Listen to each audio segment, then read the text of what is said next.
The Remarkable People Podcast. Check it out.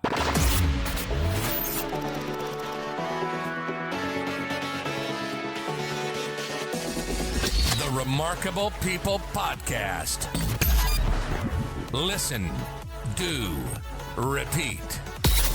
For life.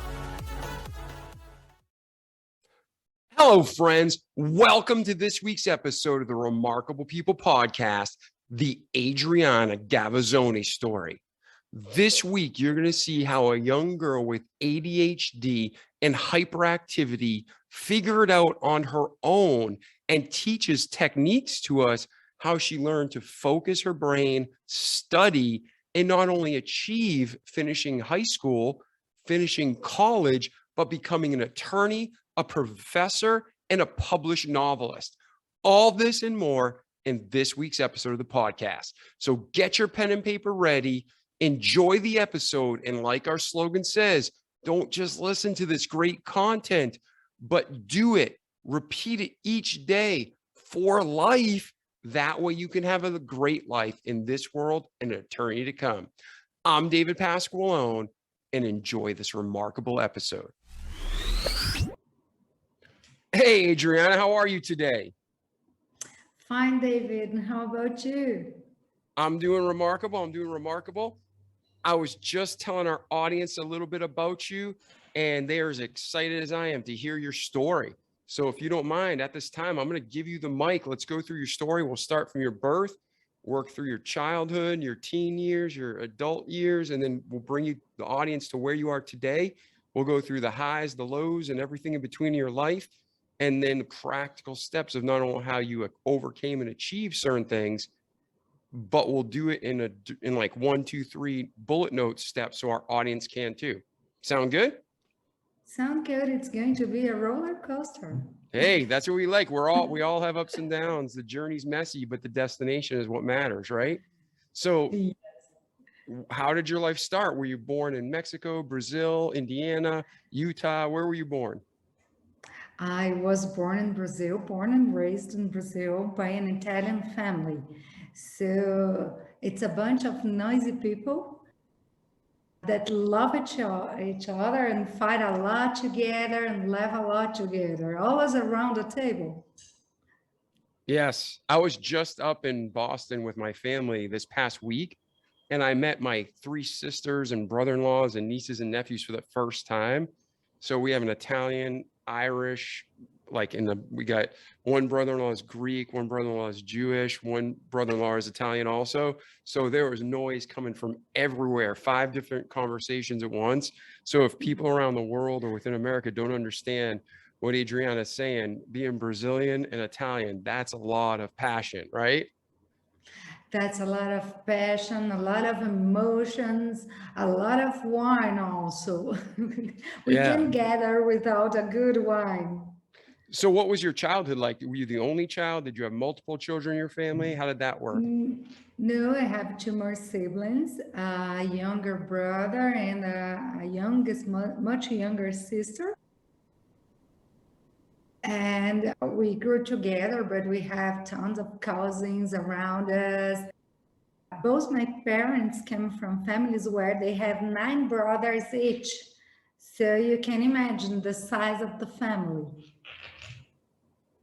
What was it like growing up? Did you grow up traditionally? Was your family more on the liberal side? What was your background?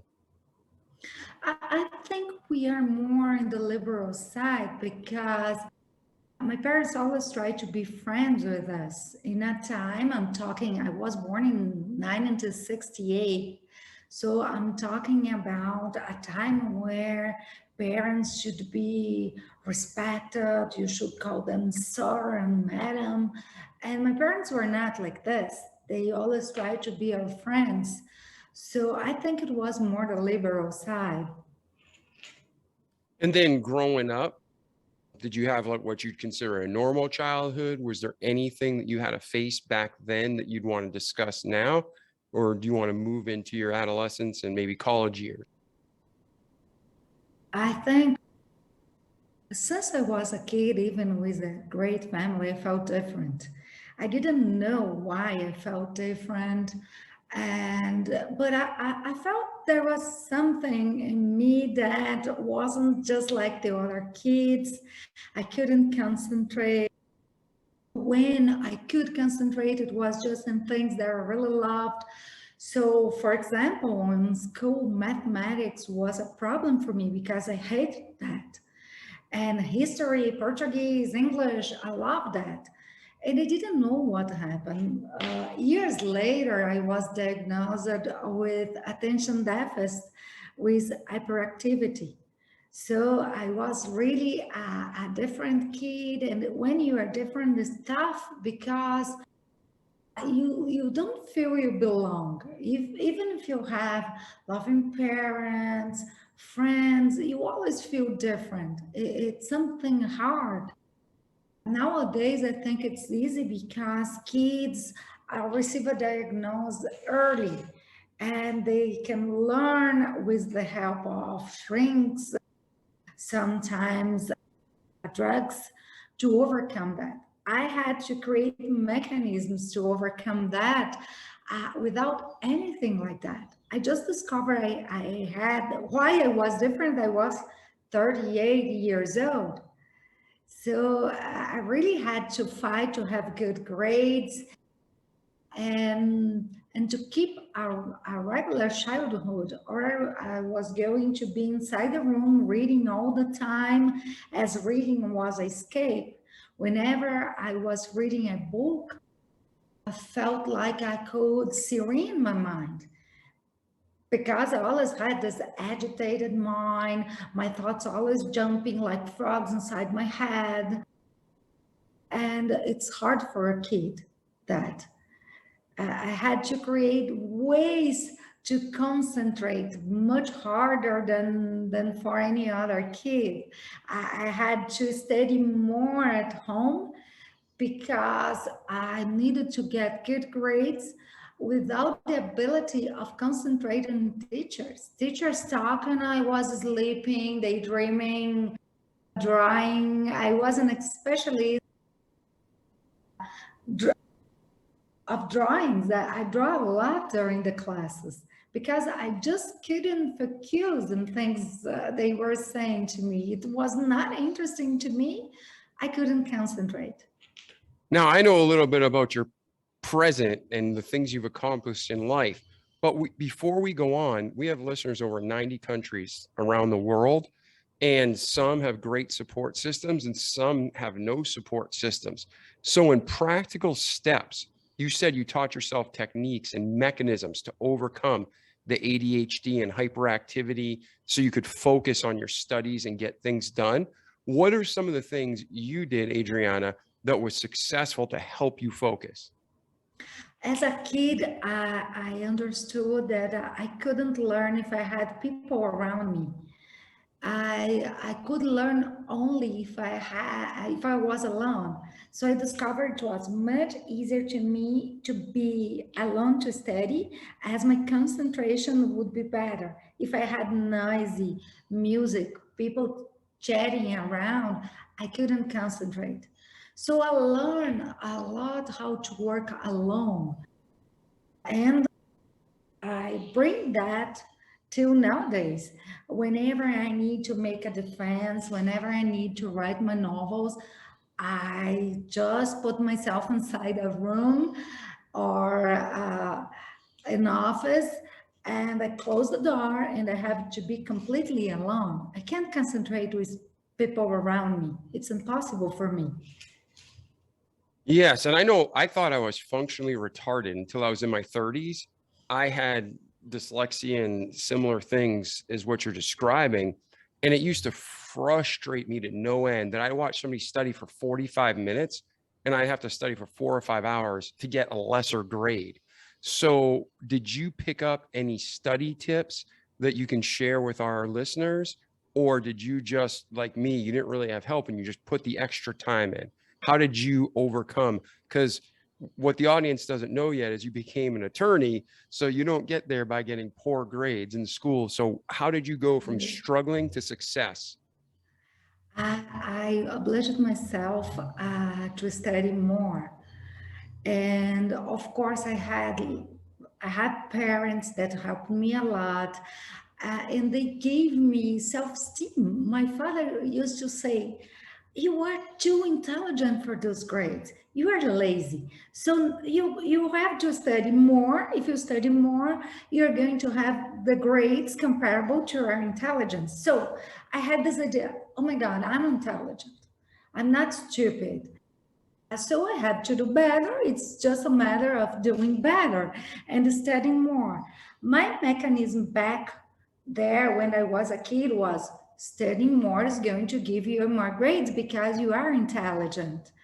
And when I started to study English, for example, my first foreign language, I speak 4 languages nowadays. Oh my God, I fall in love with English. And I was one of the first kid in my class. And I could jump classes because I was attentive. I was always focused. So I understood that I had to fall in love with things to do it better. And I have to learn how to fall in love. Sometimes it worked, sometimes it won't. For mathematics, for example, it doesn't work till nowadays. I can't do mathematics. But for me, it was more effort. Yeah, and learning to fall in love with things. Like I was just having this discussion with people I'm friends with and they have children. I was like, some things you love, some things you don't, but you still got to do it. You got to learn it. You got to master it. It's just part of life. So were there games you played to kind of challenge yourself or trick yourself to become more motivated and passionate to the subjects you didn't? I always had a hell of a memory. My family used to say, they still used to say that I'm a danger because I can remember things from my first, second year of life. And so my memory helped me a lot. I try to develop ways to memorize things. If I could memorize, I could learn. So, relating names of things to some objects and creating things to remember. It was a game for me. I was always trying to remember people's name, objects' name, situations' name when I was studying.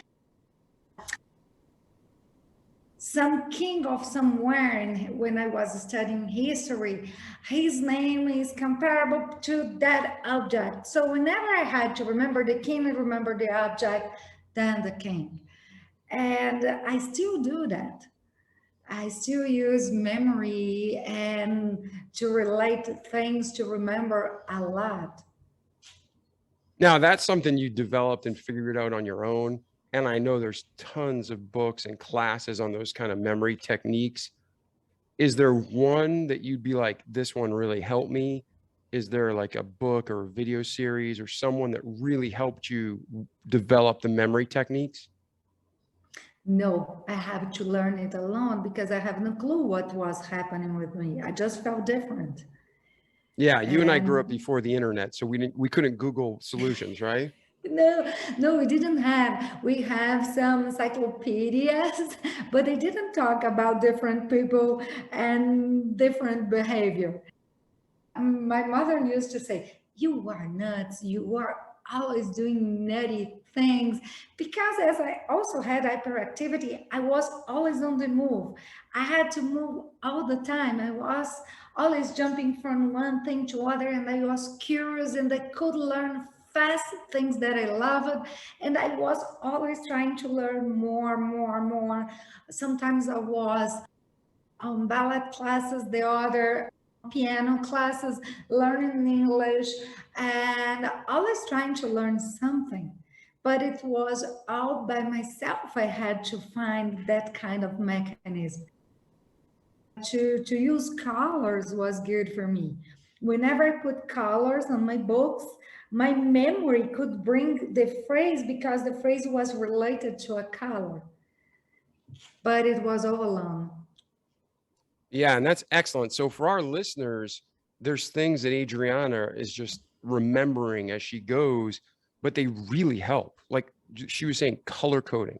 Also, some of you may not realize this, but Adriana, did you notice there was times of the day when you'd study, you'd actually absorb material fast? I still know when I'm faster. I'm faster in the morning.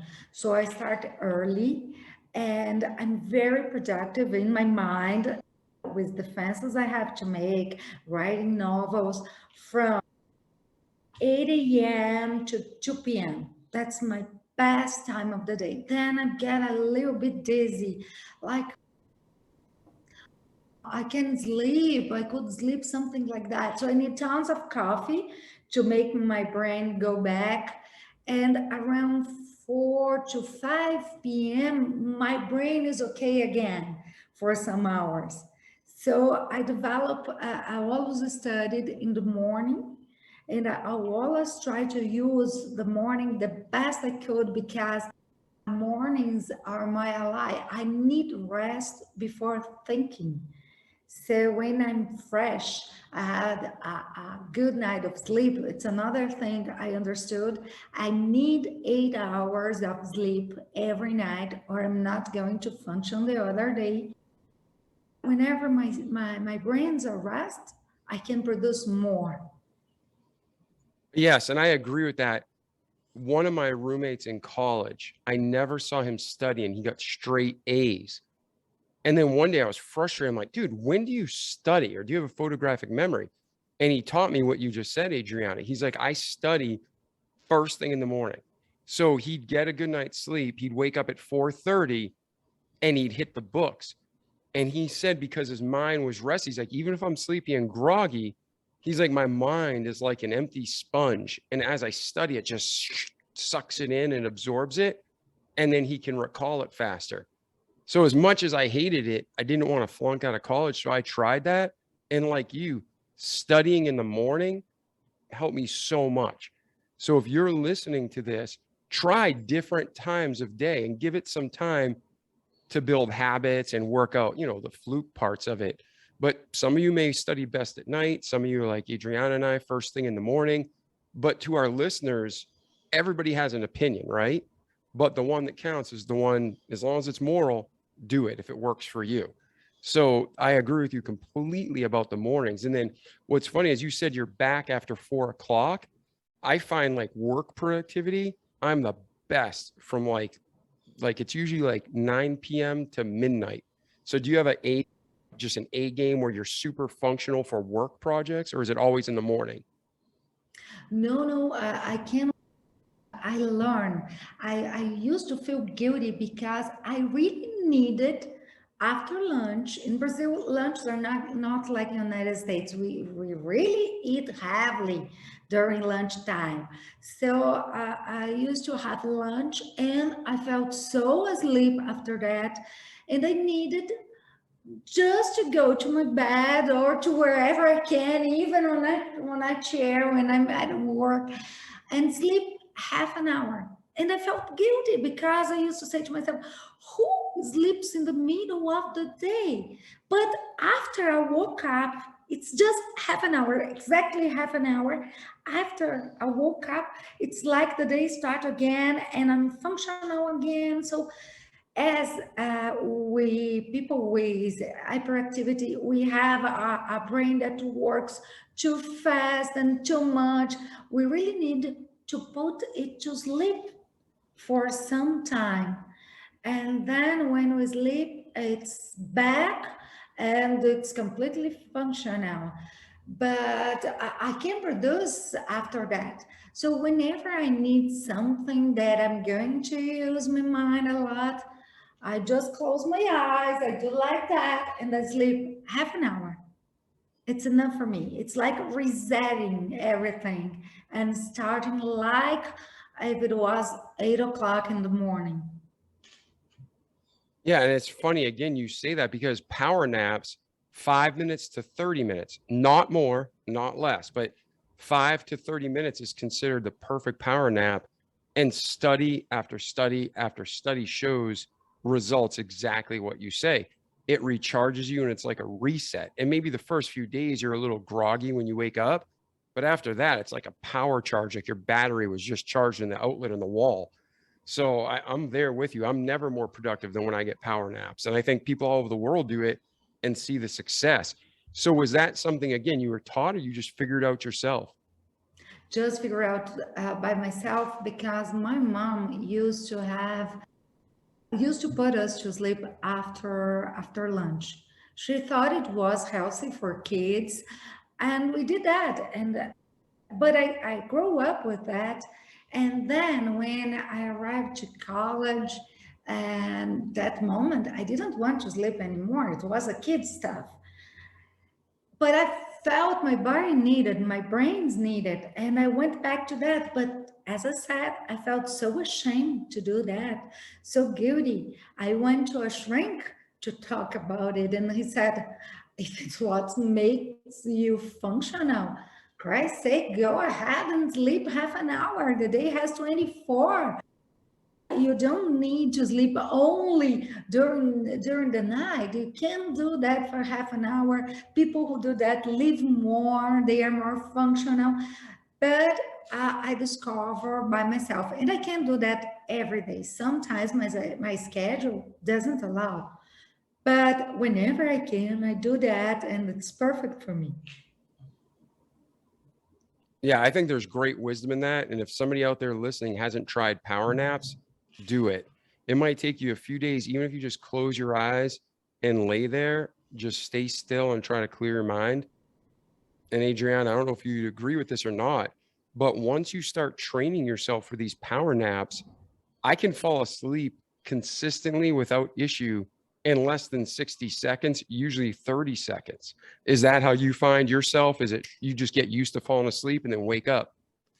It's the same for me, and it doesn't mind where I am. My sister used to say, I told you, because we are inside an airplane. And I told her, oh, I'm going to sleep. And I closed my eyes and I was asleep immediately because I decided I had to sleep. And she, I can believe you could sleep in seconds. I said, yes, I can. And it's just a matter of closing your eyes. Try it, but it's not like that for most people.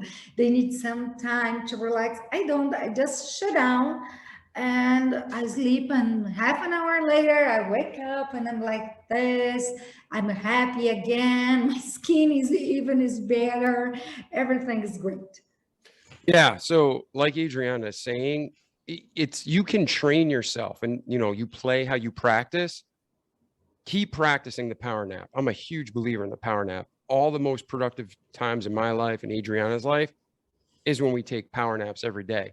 It's not a child thing. It's legit. Look up the medical research worldwide. It's a proven study. But you'll get to the point where you will be sleeping in 30 to 60 seconds, and then you can even wake yourself up. I set an alarm because I'm paranoid. I don't know about you, Adriana, but a lot of times I pull over on the side of the road for business, take a nap on the side of the road, then go back, drive, and hit my appointment. But I'd always set an alarm for 31 minutes. That way, if I didn't wake up, but 99 out of 100 times, I woke up on my own without that alarm. So It's exactly the same that I do. I know I'm going to wake up, but I'm a little paranoid about the time. And I can't allow myself to sleep more than half an hour. So I put usually 30 to 32 minutes because I know it's the time I'm going to take to get asleep, and 30 minutes that I need to reset. So it's exactly what I do. But usually I wake up alarm with 29 minutes just before the alarm. yes. And I knew a guy, the gentleman who taught me was Brother Charles Holmsher. We talk about him in the NBT episode of our podcast. I'll put a link in the show notes. But he was such a great human, probably the greatest human I've ever met. And that man took it to a new level. Not only did he take power naps, and he was healthy and strong at like 80 years old, sharp mentally, physically, every way. But that guy, you could say in any time zone, he traveled the country and the world, and he'd say, I need to wake up at 4:27. And without an alarm, the dude would wake up at 4:27 exactly. I mean, you can set your eternal clock to do so many things that we take for granted as humans because we're so spoiled. We have watches and iPhones and alarm clocks, but really God built it all in us. So Adriana and I have learned a little bit, but take it to the next level and write us and tell us how you're doing with those power naps. So, And there are famous people like, for example, Winston Churchill, Prime Minister of England for many, many years. He used some time to talk to his people from his bed because he needed power naps. yep. And it's a story everybody tells. He used to do that. So it's something you have to learn, but you also have to control your mind. We don't use our mind as much as we could. It's the perfect machine we have. It's not our cell phones. Our brains are perfect. So if Yep. they are trained, they can do amazing things. Yeah. I mean, the brain is a whole world to study. So, but I agree with you completely. I've seen it in my own life. Celine Dion, she's a worldwide superstar. She has a thick accent when she speaks, but when she sings, it's crystal clear and whatever language she's in. So the brain can control so much on every level. And, we just take it for granted and say, I can't. But even if you read books for just a few years ago, like I remember when Lincoln would speak, people would just listen once and memorize the entire speech verbatim, word for word. It could go on an hour and they'd remember every word. And now we can't get kids to pay attention for 15 seconds. So, Adriana, you're dead on. The mind is perfect and how God made it so powerful and strong. So all of us should be learning to tap into it more and more. Now, with all that said, between your birth and when you're in high school, before you go into university, is there anything you want to cover in your life in any aspect that you want to discuss? No, I think I joined both. Yeah. So how did you go from struggling with learning to getting into university, and where did your life go from there? I went to the university when I was 17 years old and I graduated with 21. I used the same skills. In Brazil, we have a huge test. It's very hard to pass to enter the university. I could pass in two tests for two great universities. Back then, we didn't have many colleges around. We just have in my state 3 great universities. I got into 2 of them. So I decided for the best one because it's an international, it's a Catholic university, it's international, and I decided for that. And I use the same thing. Naps, power naps, studying alone almost all the time. And I found another thing that was too important for me back then, small recorders. Do you remember those small recorders? First, just journalists used to have. I bought one and I used to take them for my classes because as I couldn't pay attention on most of the teachers, even main of all because they were boring, they couldn't making me to have any interest in what they were saying. I recorded and then back home I used to listen to them, take notes. Then I discovered another thing to learn for me is writing what I hear. I don't have a good ear memory, but I have a great memory for everything I write and read. So I used to hear the classes like all again.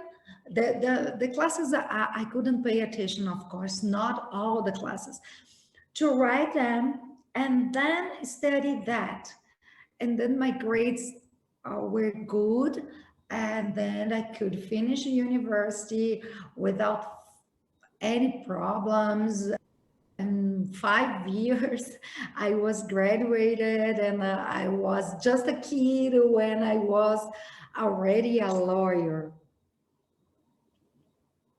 Yeah, that's incredible. And so not only did you learn to adapt to your strengths and weaknesses and overcome, but you live in a society, like I have a lot of friends who are Portuguese, Brazilian Portuguese, and the culture down there is machismo. Is that how you classify it? I don't want to say anything out of turn, but it's male dominated. Like sexual harassment was considered a compliment in some sick way.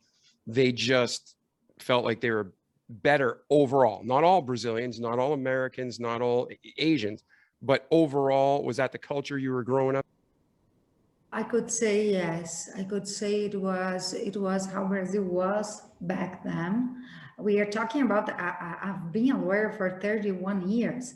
So we are talking about 30 years ago. It's a long time. But I discovered early how to fight for myself because one day I was tired of pretending being blonde and stupid and not understanding. And a boss that I used to have, he started to say things. I tried the technique of pretending I was not understanding, but one day he was really, really stupid with me, really did propositions, and I just sued him. I remember I was a lawyer and I sued him. He lost his job. And I told myself, you don't need to pretend being dumb again. You just need to remember you are a lawyer. So make people remember you are a lawyer and you are going to be respected. I was 22 years old when that happened. So it was a short time of pretending being dumb and things like that. And after that, I learned how to cut things like that when they happen and to remind people, hey, you are talking to a lawyer. I'm not going to be a victim of anything. So it was the best thing. And so for our listeners, not obviously the majority of our listeners are not attorneys, but that still doesn't mean you need to tolerate it. And you can take direct action as long as, it's not in fear of your life, but you can also take legal action. So the pro for Adriana is she was an attorney and she could handle this directly. The con is she was an attorney surrounded by attorneys. And in probably every country, they're even more egotistical and sexually oriented. I mean, I hate to say that, but that's what I've experienced. Is that what it's like in Brazil attorneys? The men are even more chauvinistic? Not now, but back then, yes, because Yeah. I was too young working with people that used to have double my age. So they were from another generation. They are not used to women working side by side with them. Nowadays, it's completely different. But still, I can feel some machismo when you talk to men. They try to say they are better than you because they are men. And in law, it's not a reality because law depends on studying. You need to study your whole life. And women in general, they love to study more than men. At least in Brazil, I can see that because I was a professor for 10 years and I could see women have better grades than men because they are more focused. Maybe because they have to prove they are better, or maybe because they learn to study more, they have to do more to be considered equal, but they study more. So in Brazil, courts, there is now a majority. I can say, oh, if it's not a majority, it's 50% of women that are judges. When I started my career, there were all men. It was a rare thing to find a judge that was a woman. They were all men. And now, no, you can find lots of judges, of female judges. So I think women learn they have to do more to be treated like equals, and that's what they do, and they are better lawyers and better judges. I can see that. And how far did you go with your education? Did you stop at a master's? Did you get a PhD? Where did you go? Well, I did a master, and then I started my PhD. But back then I was working so hard. I have my own practice. So it's complicated when you have your own practice. You have people working for you, you have clients for a long time. I had to stop. I've never went back to finish my PhD. So I finished my master and never finished my PhD. Yeah, and there's no shame in that. I mean, you're successful. It's not a degree that makes you successful.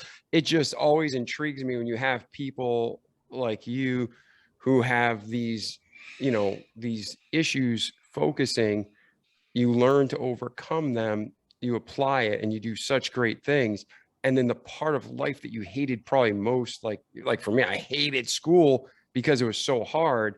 And then people usually end up conquering it completely and going all the way to the PhD. So that's why I was just guessing you had one because of that.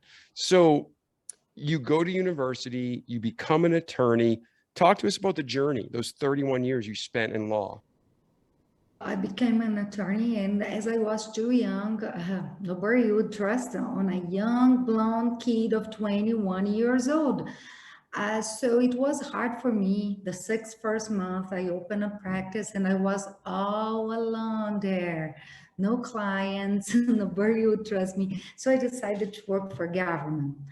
And for almost 10 years, I worked for government, first in Brazil. When I was 25, I was invited to work abroad, to work in Argentina on an international project. It was a Brazilian, Argentinian, and Italian project to link the Brazilian and Argentinian country.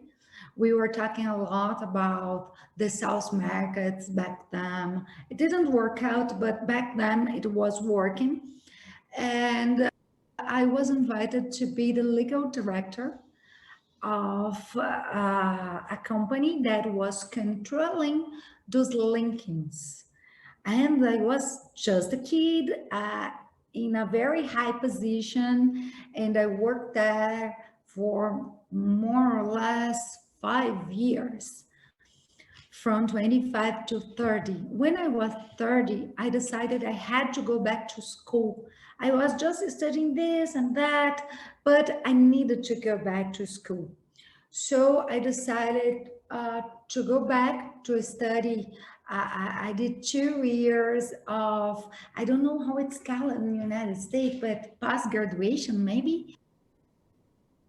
2 years post-graduation would typically be a master's in America. No, it's just called post-graduation. And I studied and I started and I opened a practice and I started to be a lawyer, independent from, almost independent from government in the beginning. The beginning, I was just being a consultant for government. So I didn't have to travel that much. And I could dedicate a little bit to my practice. Finished past graduation, I went to master. Master takes 3 years.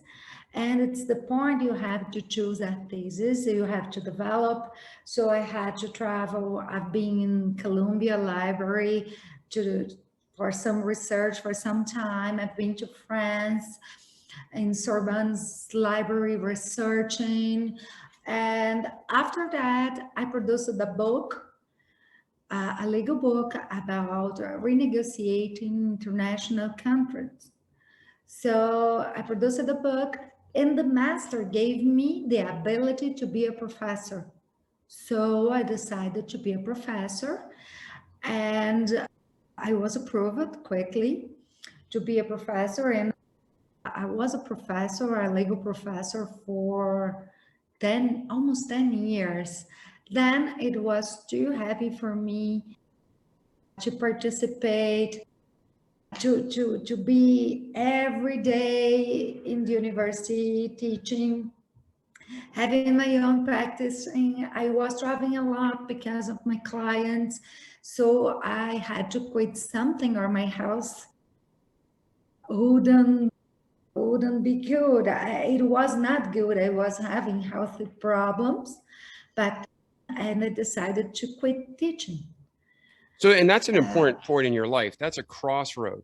So you're working, learning, teaching, but you're seeing, well, I'm giving more than I'm receiving. My energy, my health is going bad. How did you come to the decision to back off? And what steps did you take to get healthy? One of the things I'm really scared of are rats.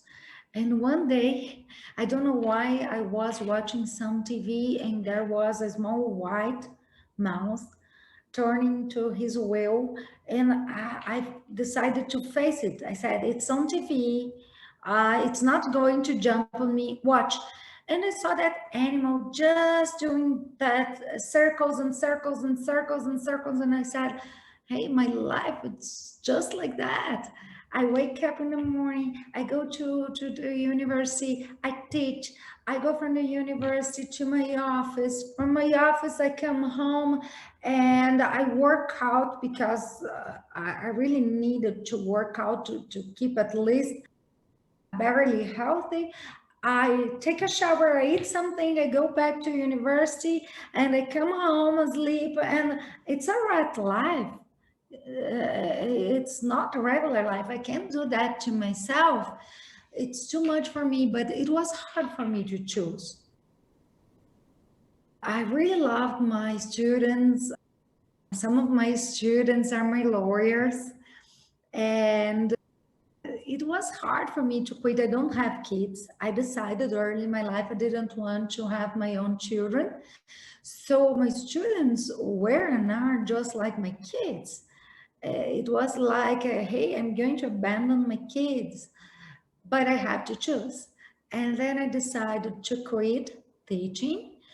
And it was when my novels happened, because I had time to be creative again, not just work, and not having enough time to rest. On that time, I couldn't have these power naps because I was always on the move, and I used to sleep the whole weekends to compensate. It was not a life.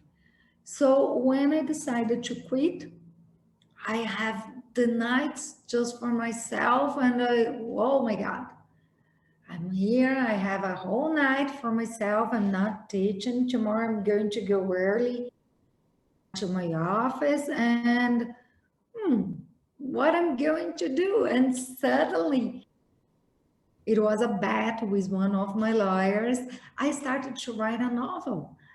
And now I have 5 published novels because I knew how to give time to myself to be creative.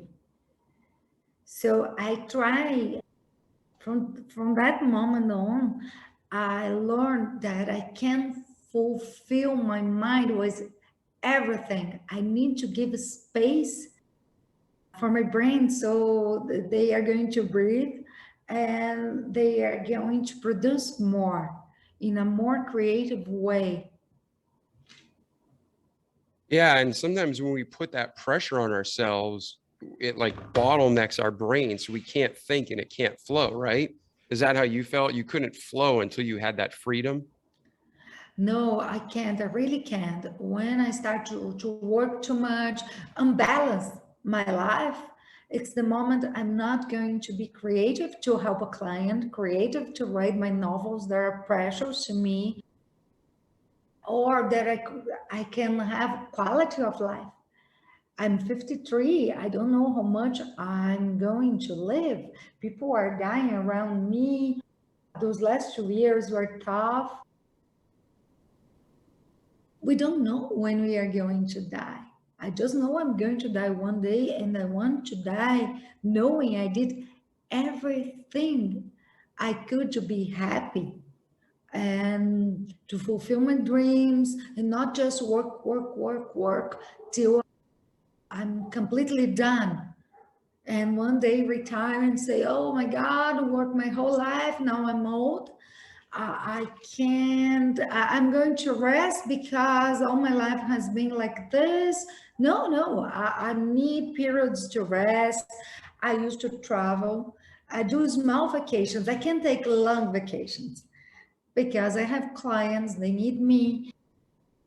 And I do small vacations during the year. In February, I took 10 days to go to the United States, to visit museums, to go to some shows, to drink wine, to eat the good food, the great food you have in America. It's great. And it was good. I came back creative. I came back with my brains all good. And now I'm thinking about another trip in June, July to Italy, and then maybe another one in the end of the year. 1 week is good. I can go out. I can make my brains function better after, and I can enjoy life while I'm capable of it, while I have my body in perfect conditions, my health is good because I separate 1 hour of my day to work out. I need that. It's a matter of balance. I need to work out. I need a time to read. I need a time to write. I need a time to relax. It's 24 hours we have. I need 8 to sleep. Okay, there are 16. I can't work 16 hours. I need breaks from time to time. So during my lunchtime, I work out. It's good for me.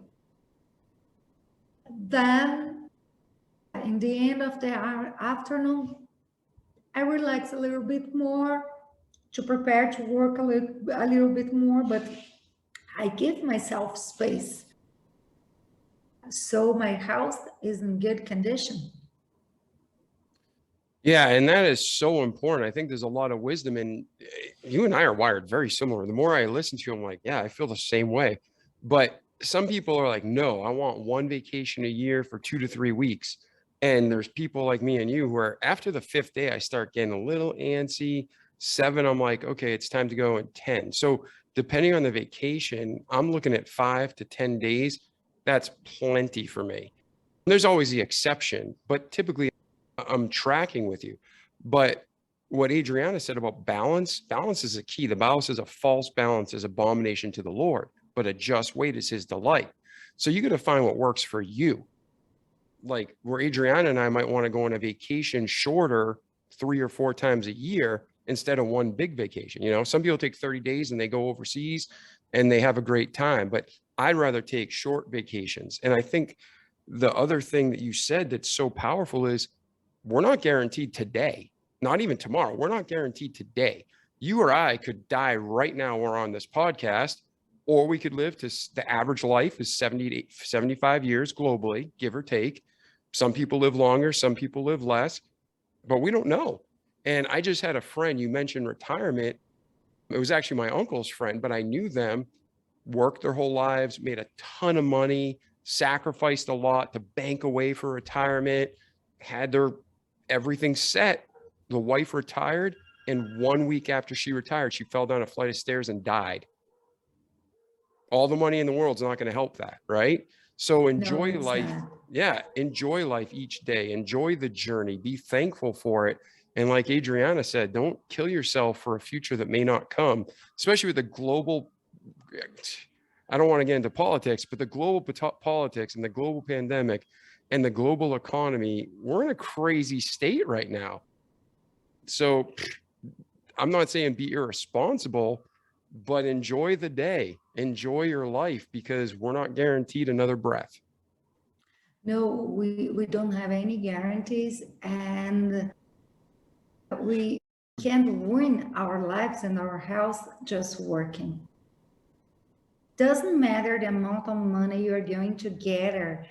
I've learned from an old man He was my father-in-law from my second marriage. He used to say, coffin doesn't have pockets. So you can take your money with you, but you can be here longer if you decide to invest in your house, in your quality of life. Yeah, I agree completely. So now you make another transition in your career. You decide to write more. You got 5 published novels. You're enjoying your life. You have balance. You're being wise and you're working out. You're not working out 4 or 5 hours a day and going overboard, but you're getting yourself the health that you need and want. You're happy with your life at this point. Where do you go between there and today? I think I just gain as a person. I have time to develop as a person and to develop my real qualities, to be a better person, to try to improve myself. Even in I'm not a spiritual person. I believe in God, but I don't believe in religions. But to improve myself as a spiritual being, as I'm better now than I was when I was 30 years old. I can understand humankind better. I have more patience. When I was moving from one side to the other, working, teaching, and so I was too anxious. I didn't have time for people. I didn't have the patience for people. So if you don't have patience or time for people, you can have real relationship. I had 2 marriages before my last one, and they didn't finish well because I didn't have the time to pay attention to those people. They were good people. I wasn't. I was a person just fighting to go. I didn't know where.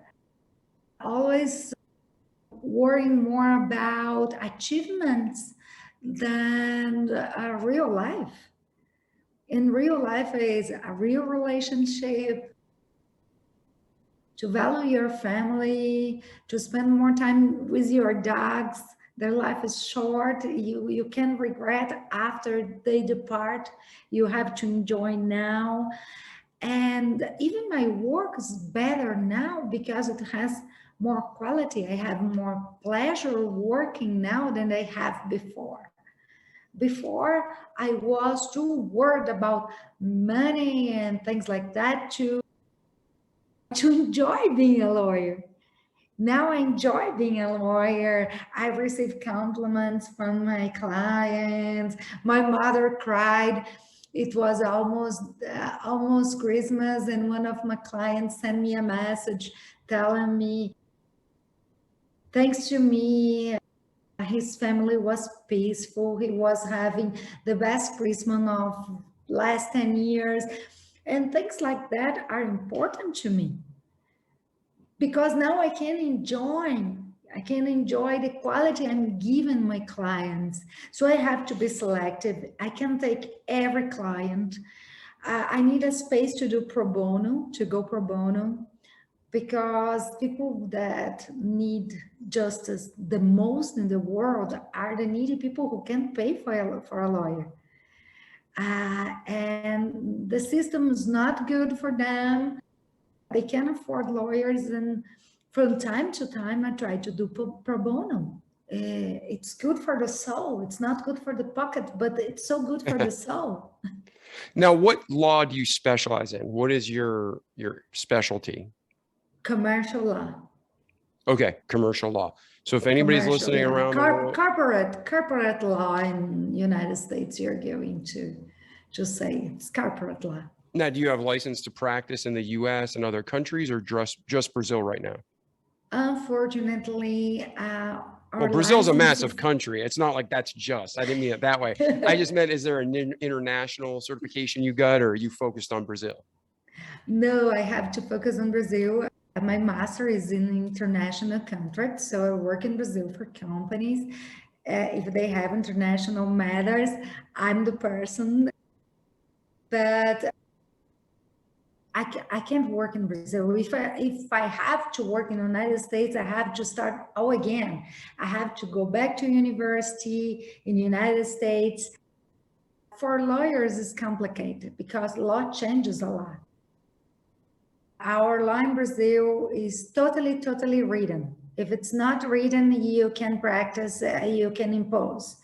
In the United States, it's more about decisions, previous decisions of the courts, and less written laws. So it's different. The systems are totally different. Even in Brazil, I can practice only in 4 states. To every state, I have to apply to the bar of that state. It's for a region. Yeah, we have that in not for the America. whole. I can be a lawyer in the whole country, but if I intend to practice law regularly in a state, I need to go to the bar of that state, get another license, and pay, of course, every year a small contribution to that. So in the end, it's all about money. Yeah, America is like that too. We have 50 states and they exploit you in each one. So yeah, same thing here. So, okay. Well, I've had a great day and I know our listeners have enjoyed this. I mean, you went from ADHD to law degree to a professor to a published novelist. Where are you today, Adriana? Where are you going and how can we now help you get there? Well, today my dream is not in a long time. Sorry, not in a long time. I would like to dedicate more to just write novels. I love to write novels. And as I have this, I think you have the same as creative mind. Our issues with attention deficit, and you said you had dyslexia. It gives us as a reward, I think, for all the trouble, creative minds. So we are creative. I would like to put my creative more on books, on just writing novels. So one day I'm going to get it. And I have a dream. One day I'm going to have to see one of my novels on the big screen as a series, something like that. Yes. And you were telling me when we were on our pre-interview call, you were discussing that you really like to help and coach and empower women and help get them out of sex trafficking, correct? I'm writing about that in my new novel about sex trafficking.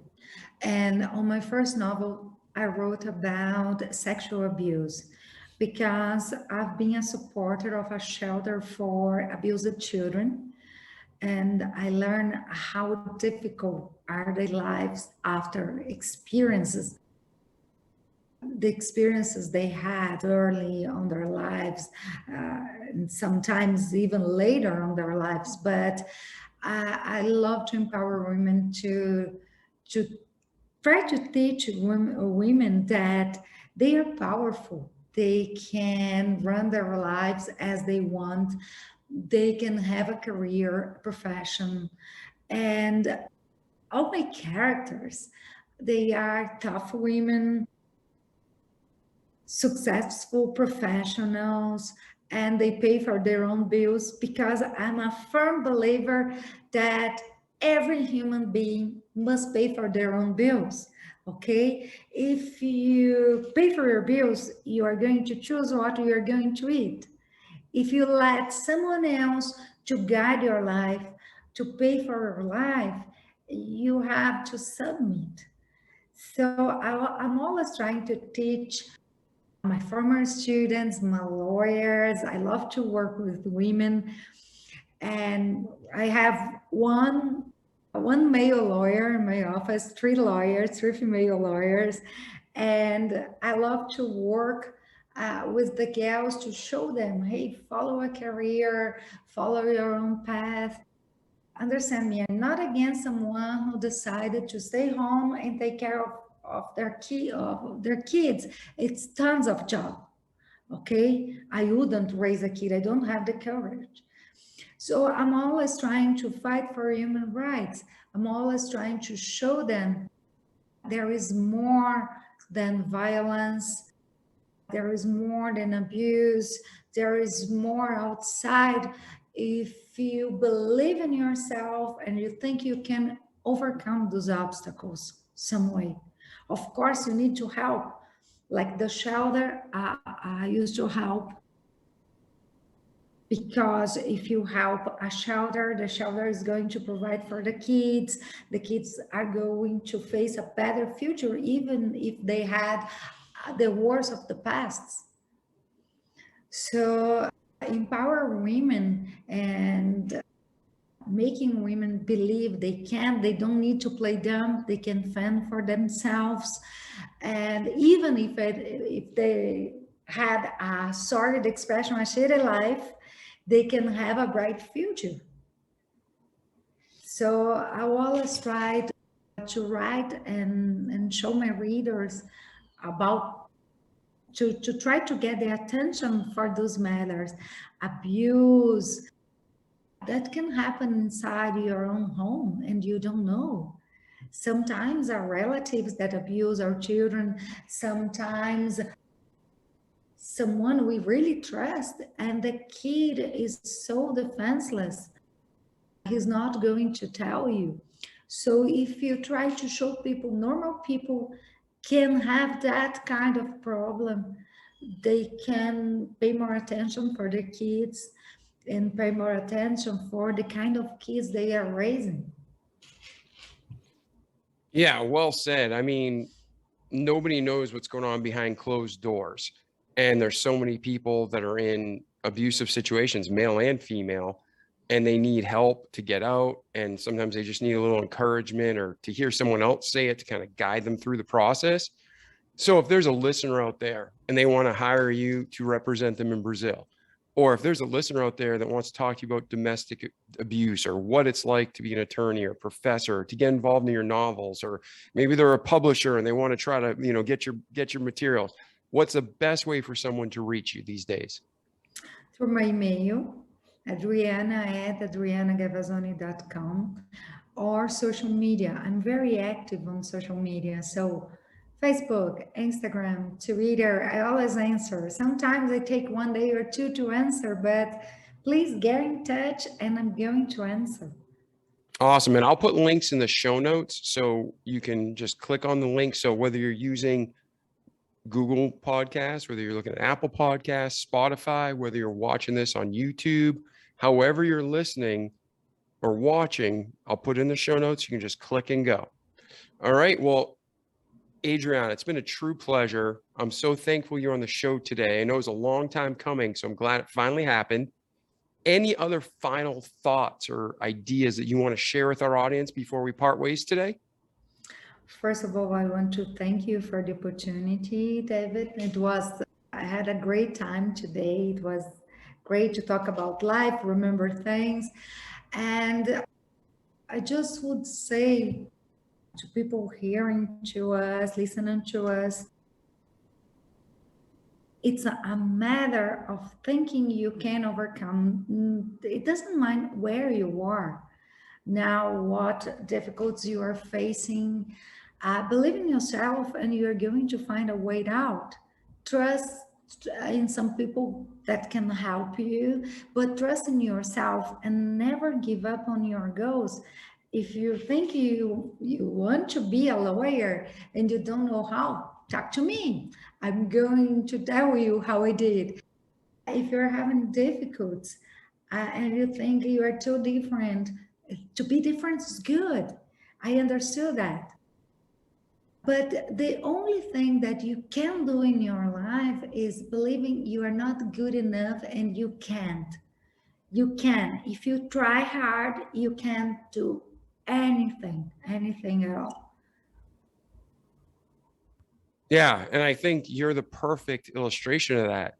Maybe your other students were studying 1 or 2 hours and you studied 5 or 6, but you did it. You just said, hey, this is how it is.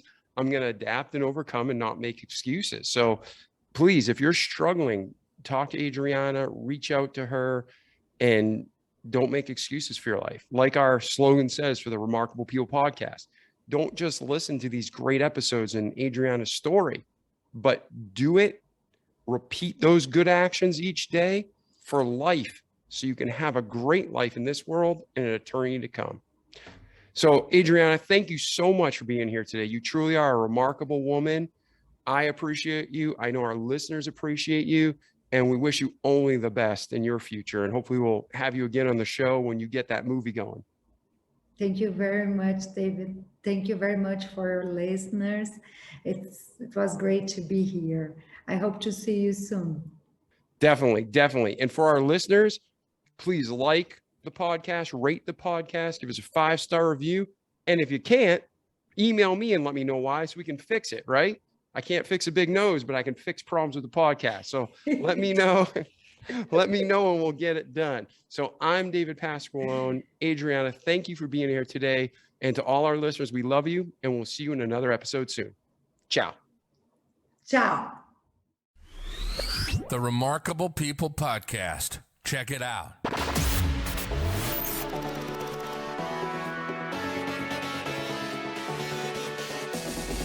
The Remarkable People Podcast. Listen, do, repeat. For life.